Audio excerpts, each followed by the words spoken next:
guys, Happy New Year, welcome back. So today I thought I would do a chatty get ready with me, which is something that I never do on my channel, mostly because I find it really difficult to talk to you guys and apply makeup at the same time. But I did want to talk about changing the name of my channel, and I figured rather than just sit here and talk to you, I might as well put my makeup on at the same time and test out some new products, and that way we can sort of kill two birds with one stone. So I'm gonna try it out and see how it goes. It may not go very smoothly. I usually have to edit a lot of mistakes that I make in speaking out of my videos. So I'm gonna try this year especially just to get better at that, because I think I can crank out more videos if I don't have to spend so much time editing out mistakes. So, you know, usually if I make a mistake, I end up stopping and pausing for a long time, and I'm just gonna try to like talk through them, and hopefully that'll be a little bit better. So anyway, I'm just gonna quickly show you the products that I'm gonna be using today, and then that way I don't have to stop and say what each thing is, and hopefully it'll keep the talking flowing a little bit better.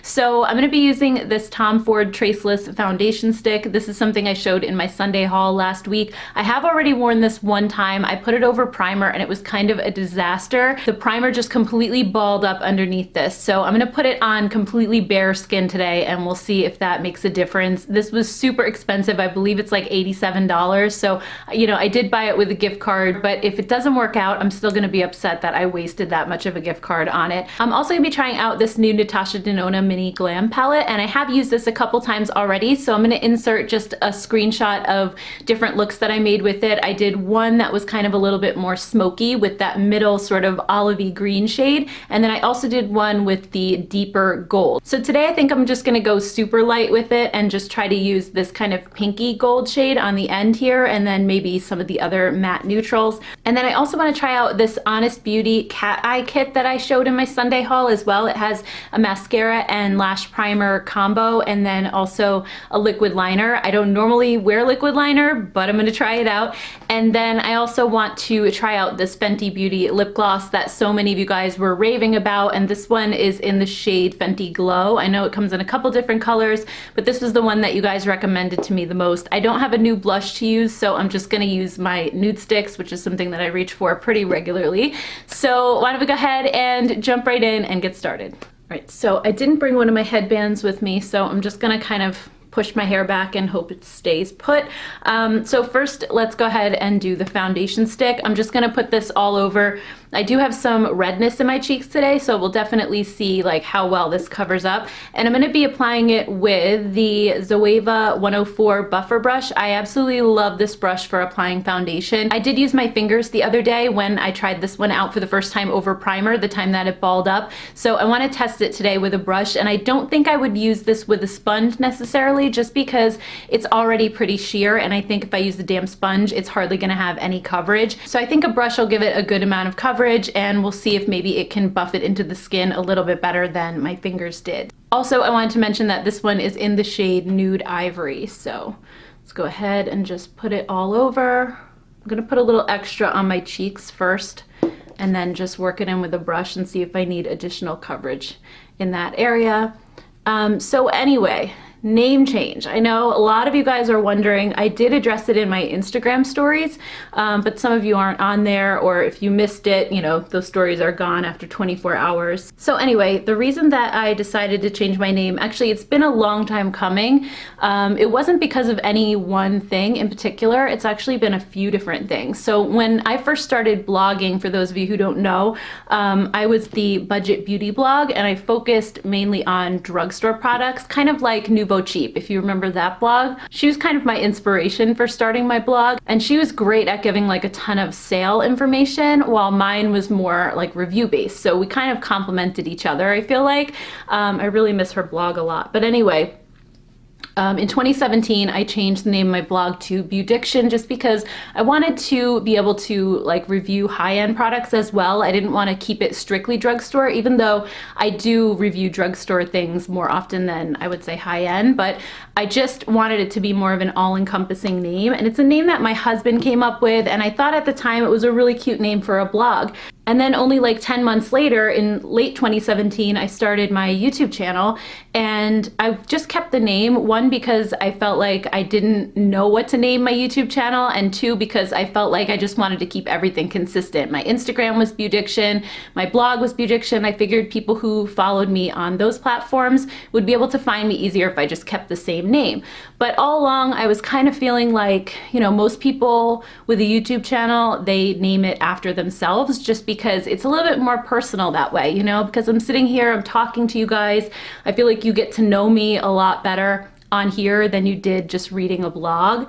So about a year into doing YouTube, I kind of wanted to change it just for that reason alone, just to kind of make it a little bit more personal. But I was worried about the effects of changing my name, that, you know, what if people couldn't find me? What if people really loved the name and they didn't want me to switch? But then other things started happening too, like a lot of people were pronouncing it as Beaudiction instead of Beaudiction. And, you know, it didn't really make a lot of sense, but at the same time, it did kind of look like that. Like I could see where they got that from. Or people would tell me, you know, I can't find you on YouTube, I can't find you on Instagram, but they were spelling it like Beau-addiction, like with an A in the middle. So I kind of felt like there was always like confusion over the name as well. So then a couple months ago, a lot of you might remember that I did a poll on my community page here on YouTube and also on Instagram, asking you guys what you thought about me changing my name. And the overwhelming majority of you guys said that you didn't mind at all, that one way or another you would follow my channel no matter what it was called. And a lot of you said you actually preferred that I use a different name rather than Beaudiction, just because you had a hard time saying it or pronouncing it, or you thought the name was stupid, whatever it was. And there were a few of you guys who felt like the name was clever and, you know, you wanted me to keep it. And I do like the name. I felt like it was kind of cute. So really the point of polling everybody wasn't to like ask permission, because, you know, I was gonna do it anyway. It's just more that I didn't want you guys to feel like upset about it. If there was an overwhelming majority of people who said I love the name Beaudiction, I might have considered keeping it. But because most of you were supportive of me changing it, I felt like it was just gonna be a good time. But then I had a hard time figuring out what to call it, and I was tossing around all these names, most of which had my name Jen in it, but they were again kind of like cutesy, and my husband was like, don't do anything that's like faddy or that's gonna, you know, you're not gonna like it in another year or two. Like, just use your name. Like, that's what everybody does. So I just felt like that was probably the best direction to go, because I'm not gonna get tired of that. So anyway, just quickly, let me talk about this foundation. Applying it without primer was definitely the way to go, because I'm not seeing it bunching up or balling up. It actually looks really natural on my skin too.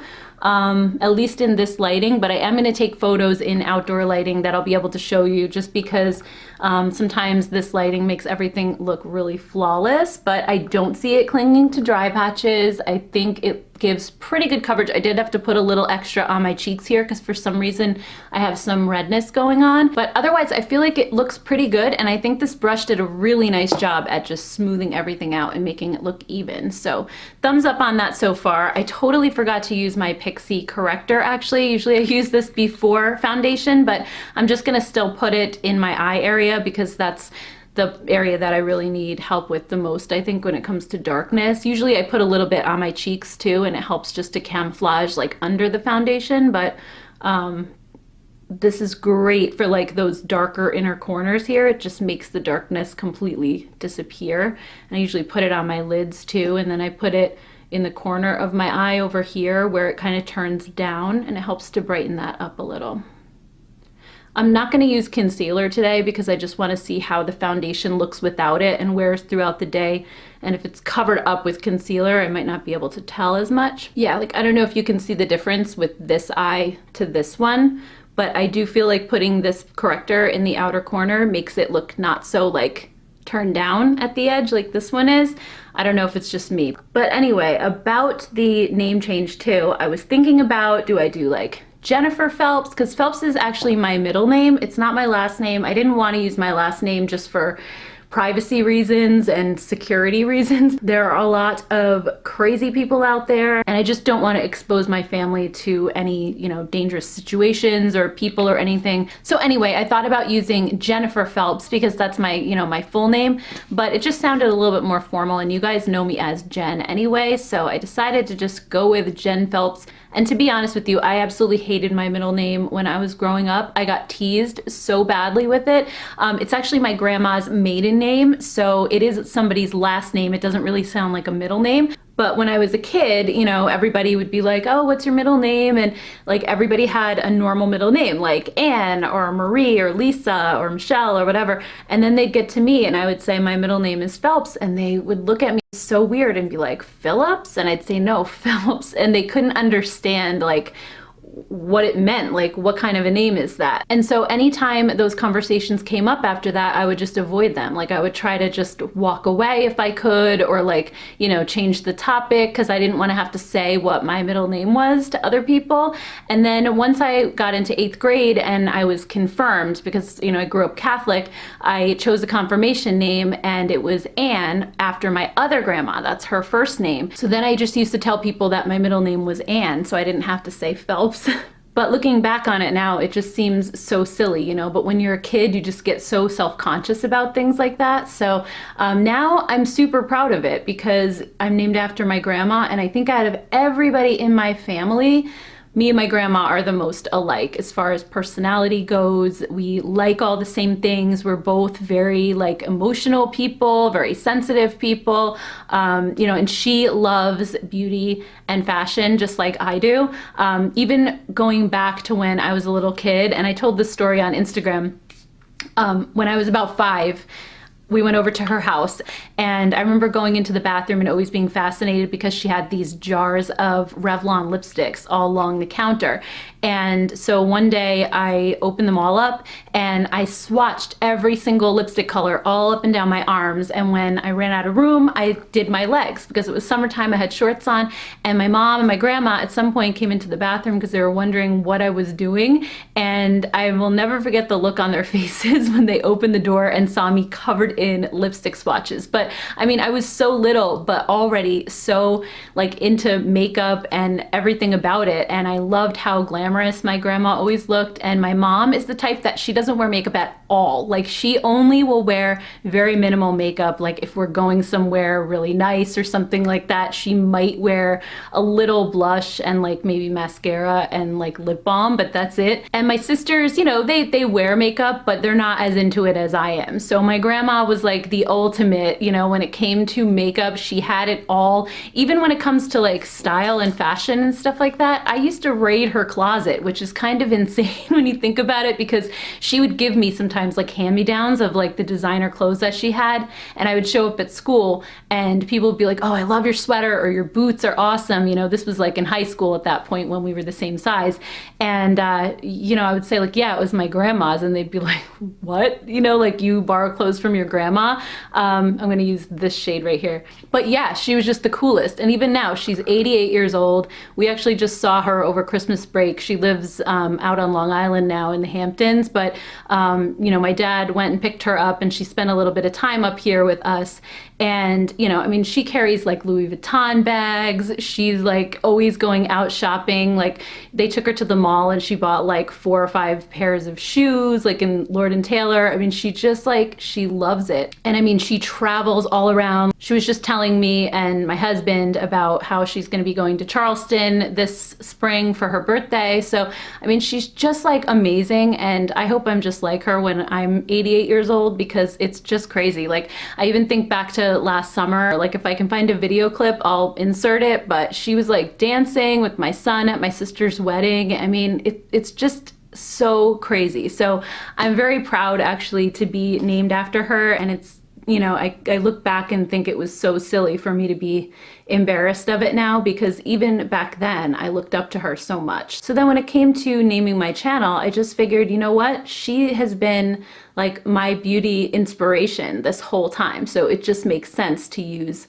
her name, you know, that I also was given, and just kind of, you know, carry that on. So anyway, that's all that's behind the name change, you know, and that way too, I mean, it's not beauty related necessarily anymore. So if down the line I ever wanted to expand my channel, I don't have any plans to right now, but if I ever wanted to do more, you know, lifestyle stuff or whatever, it's not like just a beauty focus. It's a little bit more broad, and I can pretty much do whatever I want to do with it at any given time, which is nice.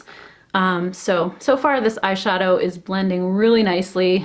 It's Natasha Denona, so I figured it would. And I really love this color. I think it's like the perfect transition color for my skin tone as well. Next, I'm just going to take a little bit of this really dark one on a flat brush and just do a little in the outer corner. Hold on one second. My phone is going off. I have it on mute, but let me just answer this quick. It's the school nurse. All right, so that was actually the school nurse, and she said my son has been into her office 4 times already, having to use the bathroom, and that's not good, because the last couple of days it's been the same thing here, where he'll use the bathroom and then he'll say like, oh, I have to pee again, and then he'll run back in like 10 minutes later. And the first time it happened, I thought like he just had a lot to drink, but now that it's happening for like more than just a day, you know, I'm probably gonna have to take him in and see if he's got like an infection or something. So I'm just trying to like wing this out a little bit. And I'll just try to like blend it back into the crease a little bit.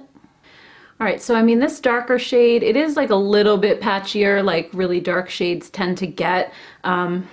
You know, just takes a little bit of extra blending to get it smooth, but it's not really like a Natasha Denona thing. I feel like a lot of really dark eyeshadows do that. I'm just gonna put a little bit like in the outer corner too of that same color, to like define the eyes a little bit. One of the really hard things about doing eyeshadow, at least for me too, is getting it to look even. I feel like sometimes I go too high on one side or too heavy on one side, and it doesn't look the same on both eyes. I mean, both of my eyes are not the same shape anyway. And honestly, I never paid that much attention or noticed that much until I started on YouTube, and now it's like I watch stuff back and I'm like, oh my gosh, that looks terrible, it looks terrible. Before I just kind of walked around and was totally ignorant of it, and it was fine. You know, if my eyeshadow looked bad, it looked bad, but now it's like, it better look good. All right, so let's put this right on my lid. It's just like a really pretty light gold with almost like a hint of pink in it. I didn't think so at first in the pan, but when I first swatched this, it just looked like a little bit of like a kind of a pinky, like a pinky gold. Just kind of blend that back into that shade a little. All right, so now let's go ahead and do the liquid liner. I don't know why I'm so nervous about this, but I just hope it comes out okay. All right, so usually I start like in the middle and I just start working my way back. Maybe I'll just do like a little kitten flick.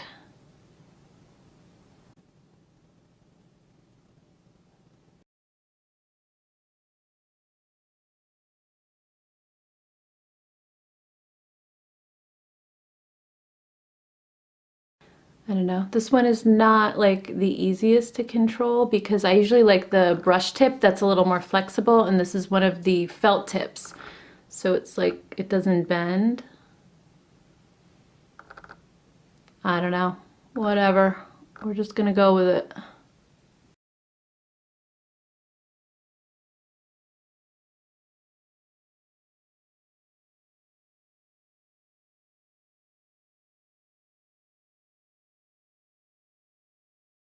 All right, so I feel like these wings don't quite exactly match up to each other, but it is what it is at the end of the day, right? Okay, so let's go ahead with this mascara and primer combo. The lash primer on one side looks like this. It's just kind of like a really skinny spoolie brush. So, and it doesn't look like it has all those hairs and everything. It actually, like when I pull it out of the tube, it feels kind of like a really creamy kind of a formula. It's interesting. Normally primers have those little fibery things. I actually am glad that this doesn't, because usually those fibery things get like in my eyes then, and I wear contacts, so it can be a little bit painful and annoying if they fall in. Yeah, this doesn't seem to have those fibers. It's just sort of coating my lashes with almost like, it almost feels like lotiony and creamy. It's weird. All right, so let's do the mascara. This is what the mascara brush looks like. It's actually a really nice wand. It's like really skinny, which I love. I think it's gonna be like really easy to get right up into the base of my lashes with this.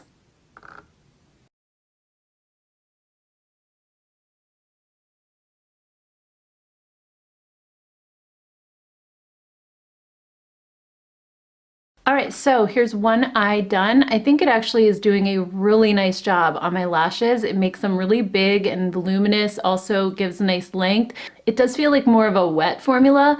It doesn't seem to be super clumpy either. I guess the way the brush is, the bristles are, you know, close enough together where there's not like globs of mascara coming out everywhere. So far so good. Let's go ahead and just do the other eye quick. All right, so I definitely am liking this so far. Hopefully it holds up throughout the day and it doesn't smudge underneath my eyes, but I mean, I think it gave a really nice effect, like almost like a false lash effect on my lashes. I really, really think it came out good. All right, and then last but not least, let's try out this Fenty gloss. So curious about this one.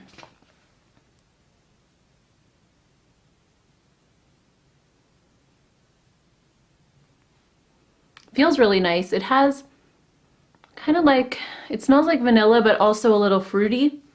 I don't mind it that much though. Usually I don't like fruity scents, but it's kind of like, with the vanilla, it almost tastes like, or smells like a candy or something, which is fine. As long as, I feel like if lip products smell like something you would eat, I'm good with it. But I don't like those fruity scents that are like chemical fruity smells, or like if they're perfumey and fruity, those I hate. They give me a headache, they make me nauseous. This one actually, it smells really nice. And I mean, the color is beautiful. It's very subtle, but just the shine that it gives makes, you know, your lips look a little plumper. It doesn't tingle or anything. It feels very, very smooth. It's not sticky. So far, so good. I feel like it's probably not gonna last a super long time on my lips since glosses usually don't. And normally when it comes to glosses, I don't spend a lot of money on them just because there's so many great ones at the drugstore. But this one had so much hype, I just figured I would test it out. But it does feel really good on my lips. Like it does feel very buttery and very hydrating. So definitely a good thing. So anyway, guys, I will be back. I'm going to just go about the rest of the day and I'll do a check-in a little bit later on and let you know how the foundation's wearing up. I'm also going to take some close-up photos of it on my skin so you can really get a good idea of what it looks like. So far, so good. Like I said, in this lighting inside, it looks really nice. Is it worth $87 nice? I don't know about that. I think for $87, it should like erase every line and pore in your face and make you look completely flawless, and it's not doing that. But as far as stick foundations go, which I normally don't get along with very well, it is a really nice formula. So anyway, guys, I will see you in a little bit. All right, guys, I'm back for my final check-in. It's about 3:15 p.m. I'm not going to be able to do a check-in later because I have to go get my son at school. Then he's got a concert later, so it's just going to be a crazy afternoon between now and then. But I do want to mention what I was impressed with. First of all, this little Natasha Denona palette, I really like this a lot. I think it's very versatile. I was able to get 3 very different looks out of it, and I could even probably get another look if I just wanted to use the 2 matte shades, like this one in the crease and then this one on the lid or something. So I really think this is one of those palettes you can use every single shadow in, and even though it's so tiny, it's really versatile and you can get a lot of looks out of it. So I really, really love this one a lot. I think it's definitely worth it. I really like this mascara too. I mean, I've been wearing it now about like 6 hours. There's no smudging whatsoever. I love the way it made my lashes look, and I like that the primer is not one of those fibery ones, but I do think it felt like it was conditioning my lashes and hopefully making the mascara last a long time too. But my lashes feel like extremely soft. They're not crunchy at all, and usually mascaras that leave your lashes feeling soft are the ones that smudge everywhere, but this one doesn't. So really, really good. I didn't mention before actually the color of the nude sticks I was wearing, so it's called In the Nude. It's one of my favorite shades, and these last pretty much throughout the day, so I love those. The Fenty gloss I really like. I just had to reapply it before the video because it wears off fairly quickly like glosses do, but I have to say it does leave your lips feeling really moisturized, and even once it wore away, I still felt like my lips felt moisturized for several hours afterwards, so it is definitely a really nice formula. And then when it comes to the Tom Ford foundation stick, I want to say it's not worth the money.